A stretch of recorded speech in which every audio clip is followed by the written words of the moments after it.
Assalamualaikum warahmatullahi wabarakatuh. Kami dari kelompok 7 akan mempresentasikan tentang persediaan metode biaya. Anggotanya, Perkenalkan, nama saya Naswa Jinia dengan NPM 4012110065. perkenalkan saya Amalia dengan NPM 401211001444. Materi pertama akan dibacakan oleh saya. Pengertian, persediaan atau inventory. Inventory atau persediaan ialah meliputi semua barang yang dimiliki dengan tujuan untuk dijual kembali dan atau dikonsumsi dalam suatu operasional perusahaan. Persediaan barang dagang termasuk aktiva lancar yang harus dicatat keluar masuknya untuk kebutuhan laporan keuangan. Selain itu, persediaan barang dagang juga harus dikelola secara efektif dan efisien agar memiliki nilai manfaat bagi perusahaan. Manfaat mengatur dan mencatat persediaan barang dagang. Yang pertama, memudahkan perusahaan untuk memeriksa jumlah stok barang yang disimpan dan ketersediaannya untuk dijual. Yang kedua, memudahkan pengusaha untuk mengetahui jenis-jenis barang dagang yang memiliki permintaan tinggi, sehingga berpengaruh pada proses pengambilan keputusan dalam hal penjualan. Yang ketiga, mengurangi adanya resiko jika terjadi permintaan yang cukup tinggi, misalnya pengiriman barang yang telat atau stok kosong. Yang keempat, menciptakan arus keluar masuk dagang yang efisien, sehingga tidak ada penumpukan barang yang menyebabkan barang dagang cepat rusak. Pencatatan akuntansi persediaan barang dagang. Berikut beberapa transaksi yang bisa mempengaruhi persediaan dagang suatu perusahaan. Yang pertama ada pembelian. Setiap transaksi pengadaan, mulai dari pembelian dan pelunasan barang dagang yang dilakukan kepada supplier. Yang kedua ada potongan pembelian. Potongan atau diskon yang diperoleh dari pembelian persediaan barang dari supplier. Potongan biasanya hanya diberikan apabila pembeli membeli dalam jumlah besar. Yang ketiga, retur pembelian. Pengembalian semua atau sebagian persediaan barang dagang yang telah dibeli kepada supplier. Adanya return biasanya terjadi karena ada kerusakan saat pengiriman atau barang yang dipesan tidak sesuai dengan yang diminta. Yang keempat, ada biaya pengiriman pembelian. Transaksi terhadap ongkos kirim yang dibayarkan ketika membeli barang dagang dari supplier ke tempat pembeli atau gudang penyimpanan. Terdapat dua istilah yang perlu diperhatikan oleh pelaku usaha dalam proses pengiriman barang, yaitu yang pertama ada Free On Board Shipping Point atau FOB, yang memiliki arti barang menjadi milik pembeli ketika barang telah keluar dari tempat atau gudang penjual. Dalam hal ini, biaya pengiriman ditanggung pembeli. Yang kedua, ada Free On Board Destination Point, yang berarti barang menjadi milik pembeli ketika barang tersebut telah sampai di tangan pembeli. Selama pengiriman, barang masih milik dan tanggung jawab penjual. Dalam hal ini, biaya pengiriman ditanggung penjual. Yang kelima, ada penjualan barang dagang. Transaksi penjualan barang dagang kepada konsumen, baik penjualan kas maupun kredit. Yang keenam, ada potongan penjualan. Segala potongan yang terjadi selama penjualan barang kepada konsumen, misalnya melalui promo atau diskon. Yang ketujuh, ada return penjualan. Pengembalian barang dari konsumen yang terjadi karena barang dipesan tidak sesuai harapan konsumen. Yang kedelapan, ada biaya pengiriman penjualan. Biaya yang dikeluarkan untuk mengirim barang dagang yang terjual kepada konsumen atau yang biasa disebut ongkir atau ongkos kirim. Ongkos kirim saat ini terbagi menjadi beberapa model. Ada yang ditanggung penjual, ditanggung pembeli, atau ditanggung oleh pihak ketiga karena kondisi tertentu. Yang kesembilan ada pajak. Bagi beberapa usaha yang telah terdaftar sebagai pengusaha kena pajak, perusahaan juga harus mencatat utang pajak seperti pajak pertambahan nilai. Dalam hal ini, persediaan barang karena pembelian atau penjualan produk dibebankan atau dikenai tarif pajak.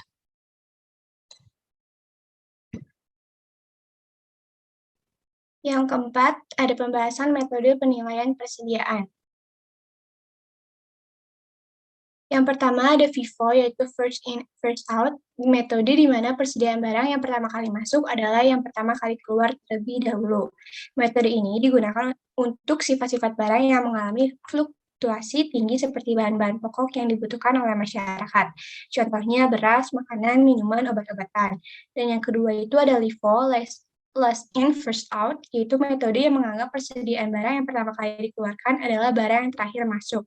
Biasanya terjadi apabila barang tersebut mengalami permintaan tinggi atau adanya peramalan tren pada waktu tertentu. Misalnya, seorang pengusaha kaos A akan memprioritaskan menjual kaos yang sedang tren saat ini dibandingkan stok sebelumnya.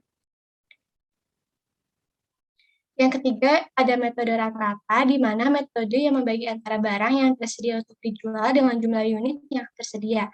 Dengan kata lain, metode ini merupakan titik tengah antara metode LIFO dan FIFO. Yang kelima, ada metode pencatatan persediaan barang dagang. Ada dua metode umum pencatatan persediaan barang dagang, yaitu ada metode perpetual, di mana pencatatan dengan mencatat persediaan barang dagang saat terjadi transaksi penjualan. Singkatnya, apabila ada transaksi penjualan yang menyebabkan perubahan persediaan, pada saat itu juga rekening persediaan juga ikut dicatat. Pencatatan metode perpetual biasanya dilakukan untuk barang dagang bernilai jual tinggi seperti mobil, perhiasan, barang elektronik, dan tipe barang berharga lainnya. Dan yang kedua itu ada metode periodik atau fisik. Berbeda dengan metode perpetual, metode periodik di mana persediaan barang tidak langsung dicatat saat adanya transaksi. Pencatatan persediaan dilakukan di akhir periode penjualan dengan mengecek secara langsung persediaan barang. Pencatatan dengan metode ini biasanya dilakukan apabila barang yang dijual memiliki volume yang tinggi dengan frekuensi penjualan yang tinggi pula. Contohnya penjualan makanan. Di sini saya akan menjelaskan contoh soal. Jadi di contoh soal ini, persediaan barang dagang pada tanggal 1 Januari 2018 adalah 50 unit dengan harga per unit sebesar 3.500. Dan selama bulan Januari 2018, mutasi barang dagangan sebagai berikut. Mutasinya ini yang tertera pada tabel berikut ini. Soalnya, yang pertama, hitunglah ending inventory, COGS, dan gross profit apabila metode pencatatan dan penilaian persediaan menggunakan yang A, sistem periodik untuk metode FIFO dan average, yang B, sistem perpetual untuk metode FIFO, LIFO, dan moving average. Saya di sini akan menjelaskan yang A, sistem periodik untuk metode FIFO dan average. Di sistem periodik ini, inventory dibagi dua dulu, yaitu pembelian dan penjualan. Persediaan awal 50 unit harga 3.500. Jadi totalnya 175.000. Pembelian terjadi pada tanggal 5 Januari dengan 10 unit dan harga 3.500. Sehingga totalnya menjadi 35.000. Pada tanggal 20 Januari terjadi pembelian 25 unit dengan harga 4.000 sehingga totalnya 100.000. Yang tanggal 25 Januari terjadi return pembelian sebanyak 10 unit dengan harga 4.000 sehingga totalnya 40.000. Total transaksi 75 unit itu unit available for sale. Jadi ini tuh yang 50 tambah 10 tambah 25 dikurangin 10.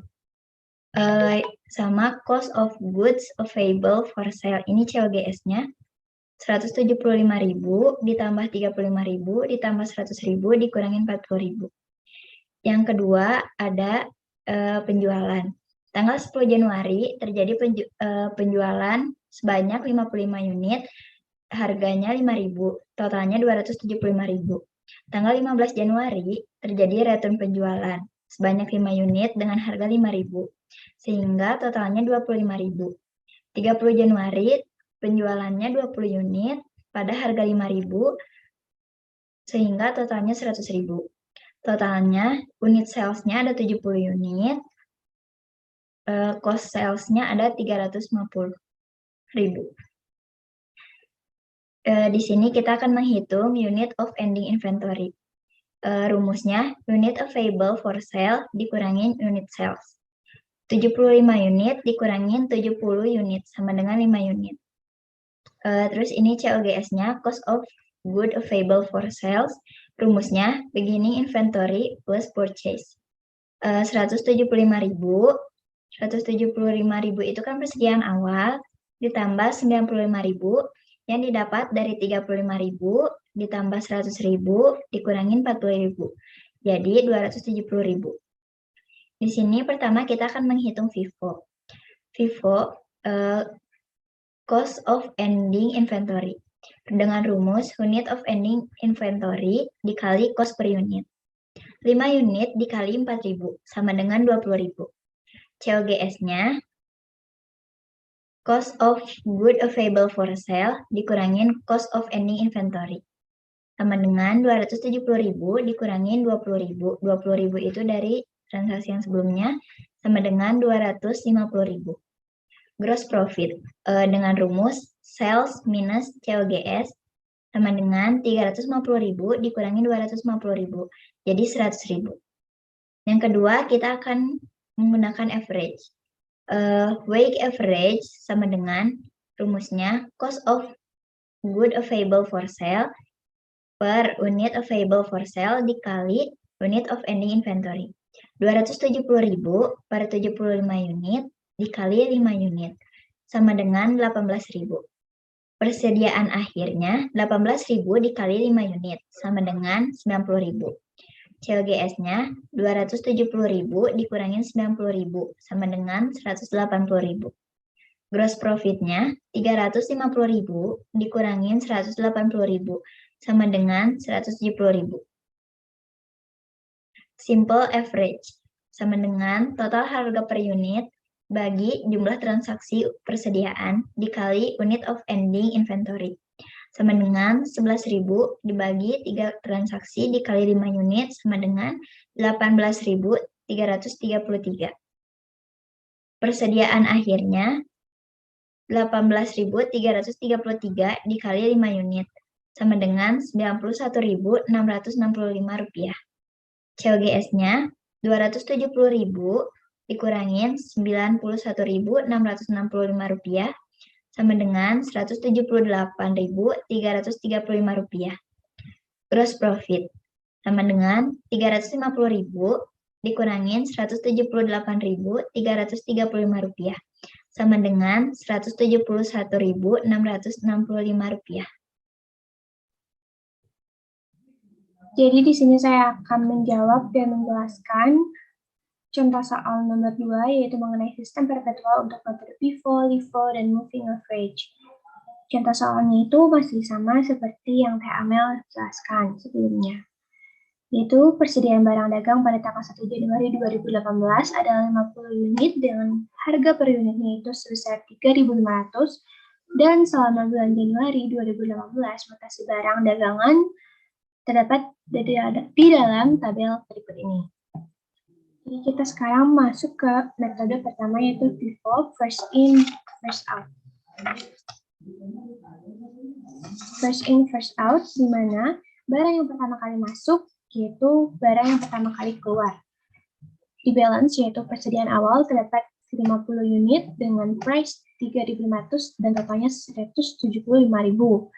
Dan pada tanggal 5 di dalam tabel soal ini yaitu adanya pembelian dengan 10 unit dengan harga 3.500 dan totalnya 35.000. Kita simpan di bagian sini, yaitu karena kita harus pindahin dulu balance yang pertama itu ke bawahnya, baru kita masukin yang baru di sini. Lalu, tanggal 10 bulan Januari, yaitu terjadinya penjualan sebesar 55 unit. Karena ini metode FIFO, yaitu barang yang pertama kali masuk, yaitu 50 unit ini harus dikeluarkan terlebih dahulu. Lalu sisanya, karena yang dibutuhkan 55 unit, kita ambil dari barang yang kedua ini, yaitu kita ambil dari 5, dan akhirnya menyisakan 5 di sini di balance-nya. Lalu tanggal 15, yaitu adanya retur penjualan sebesar 5 unit. Yang namanya retur penjualan, yaitu akan menambah di balance-nya. Yang asalnya 5 menjadi 10 unit, dan totalnya 35.000.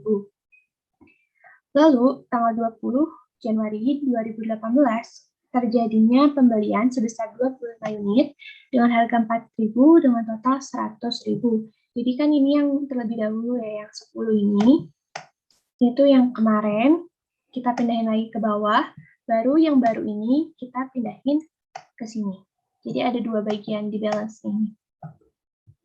Nah, ini.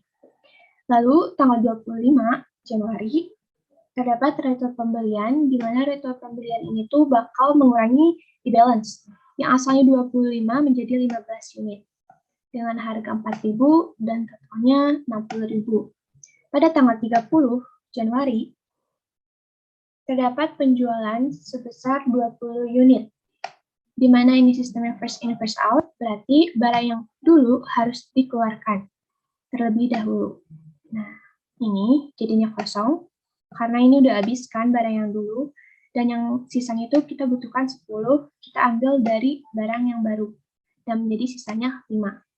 Kita menghitung penjualan ini tuh, totalnya 350, karena nominal pada penjualan dari tabel soal. Kita lihat di sini, ini ada penjualan. Tur penjualan yaitu sifatnya negatif, berkurang, dan ini penjualan. Dan kita akan dapat hasilnya 350. Dan COGS-nya itu sudah terdapat dalam tabel, yaitu sebesar 250. Gross profit-nya, yaitu penjualan dikurangi COGS. Dan yang kedua, yaitu ada metode LIFO, di mana ini tuh kebalikan dari metode FIFO. Kalau FIFO itu barang yang pertama kali masuk, yaitu pertama kali keluar. Kalau misalkan di FIFO ini, yang terakhir masuk, yang pertama kali keluar. Soalnya masih sama, yaitu ada persediaan 50 unit dengan harga 3.500 dan totalnya jadi 175.000. Lalu ada pembelian sebesar 10 unit dengan harga 3.500, totalnya 35.000. Kita masukkan lagi seperti biasa, ada dua bagian kayak gini. Lalu di dalam soal tanggal 10 ada penjualan 55 unit. Di mana karena sistem ini ada LIFO, yaitu yang terakhir masuk pertama kali dikeluarin. Nah, ini kan yang terakhir masuk, yang 10 ini. Kita keluarin dulu ke sini. Otomatis sisanya itu, karena kita butuhnya 55 unit, sisanya itu berarti 45. Dan kita ambil 45 unit ini dari barang yang pertama kali masuk di sini.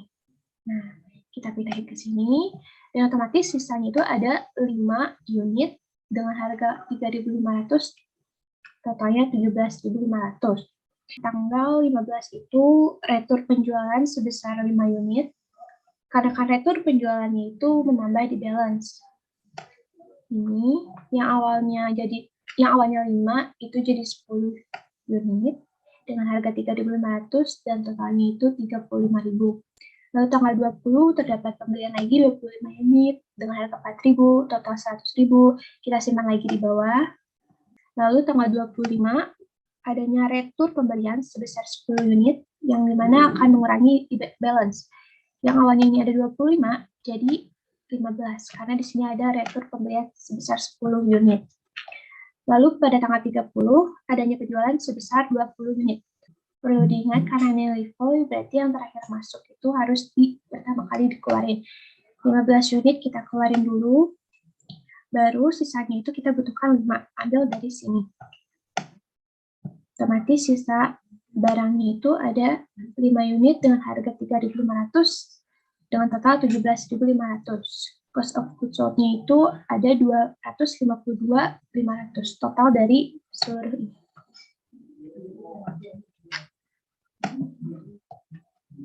Dan yang terakhir ada fridge. Kita simpan dulu di balance sama seperti yang awal-awal. Lalu tanggal 5 itu ada pembelian 10 unit dengan harga 3.500, totalnya 35.000. Nah, kalau di fridge itu kita langsung disatuin di sini. Jadi quantity ini 50 sama 10 ini disatuin langsung jadi segini. Nah, terus buat harga price-nya itu kita tentuin itu dari total 175 sama 35 ini ditambah hasilnya 210, yang dimana 210 ini tuh dibagi dengan quantity 60 dan hasilnya itu 3.500. Kayak gitu. Terus tanggal 10 itu ada penjualan 55 unit, kita langsung kurangin dari 60 ini, dari 60 kita kurangin, sisanya jadi 5. Nah, ini begitu juga total di balance ini, yaitu 210 dikurangi 162.500, jadinya 17.500 dibagi 5 yang hasilnya jadi 3.500. Lalu ada retur penjualan sebesar 5 unit dan menambah unit di balance. Lalu pada tanggal 20 Januari ada pembelian sebesar 25 unit dengan harga 4.000 dan total harganya 100.000. Nah, kita tambahin balance yang di sini sama ini. 35 ditambah 100 jadi 135. 10 ditambah 25 jadi 35.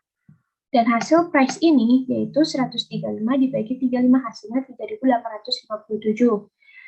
Lalu pada tanggal 25 itu terjadi retur pembelian di mana akan mengurangi balance di sini. Yang asalnya 35 jadi 25 dan untuk price itu masih tetap sama, kita harus dari total sebelumnya yaitu 135 ini dikurangi ini retur pembelian 40 yang akan menghasilkan 95 dan dibagi 25 yang hasilnya 3.800.